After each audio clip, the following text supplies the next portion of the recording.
Welcome to just minute Jesus. యాకోబు 1:12. శోధన సహించువాడు ధన్యుడు, అతడు శోధనకు నిలిచిన వాడే ప్రభు తను ప్రేమించు వారికి వాగ్దానం చేసిన జీవ కిరీటము పొందును. హల్లెలూయా. జీవ కిరీటము గెలుచుకోవడానికి 3 ప్రాముఖ్యమైన షరతులు పాటించాలండి. మొట్టమొదటిగా ఆధ్యాత్మిక జీవితంలో పాపము పట్ల జయ జీవితాన్ని కలిగి ఉండాలి.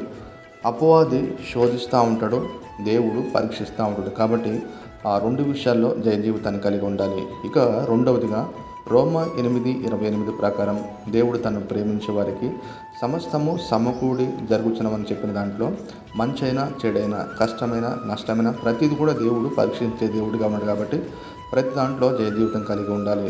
ఇక మూడవదిగా ప్రకటన 2:10 ప్రకారము మరణము వరకు నమ్మకంగా ఉండాలి. అప్పుడు యేసుక్రీస్తు ప్రభుల వారు మనకు జీవ కిరీటం ఇస్తాడు.